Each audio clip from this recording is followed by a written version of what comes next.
നമ്മൾ മൂമിനാവണം. ഫറോവയുടെ ശത്രുക്കൾ, കിബുത്തിയാക്കളായ ശത്രുക്കളെയും കൂട്ടി, ഫറോവ 10,000 ശത്രുക്കളെയും കൂട്ടി നാട്ടിൽ നിന്ന് ഇപ്പോൾ വിട്ട മൂസാ നബി അലൈഹി സ്വലാമിനെയും ബനു ഇസ്രായേലുകാരെയും പിടിക്കാനും കൊല്ലാനും ശിക്ഷിക്കാനും നാട്ടിൽ നിന്ന് പുറപ്പെട്ടു. മൂസാ നബി അലൈഹി സ്വലാമും കൂടെയുള്ള അനുയായികളും എത്തിപ്പെട്ടേക്കുന്നത് സമുദ്രത്തിന്റെ മുന്നിലാണ്. എന്ത് ചെയ്യും? സമുദ്രത്തിൽ ഇറങ്ങാൻ വകുപ്പില്ല, ആഴമുള്ള വെള്ളം. എന്ത് ചെയ്യും? തിരിഞ്ഞു നോക്കുമ്പോൾ അതാ ശത്രുക്കൾ ഇവിടെ എത്തിയിട്ടുണ്ട്. മുമ്പിൽ സമുദ്രം, പിന്നിൽ ശത്രുക്കൾ. കൂടെ ഉള്ള അനുയായികൾ അതാ പറയുന്നു, ഇന്നല മുതുറക്കൂൻ, ഇപ്പൊ നമ്മളെ പിടിക്കുമല്ലേ മൂസാ നബിയെ? ആ പ്രതിസന്ധി ഘട്ടങ്ങൾ ആലോചിച്ച് നോക്കിയേ.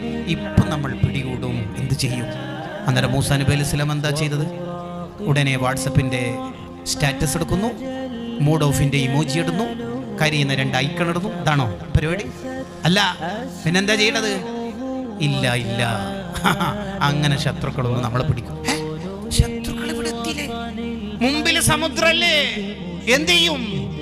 മൂസാ നബി അലൈഹി സ്വലാമിന്റെ മറുപടി, ഇന്ന മഈ റബ്ബി സയഹ്ദീൻ, എൻ്റെ കൂടെ അതുണ്ട്. അതാണ് അങ്ങനെ പറഞ്ഞത്, ഇന്ന മഈ റബ്ബി സയഹ്ദീൻ.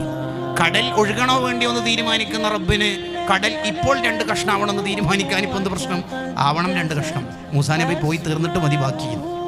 അതാ കടൽ ഒരു വഴി സൃഷ്ടിക്കുന്നു. കേട്ടോ, കണ്ടകള്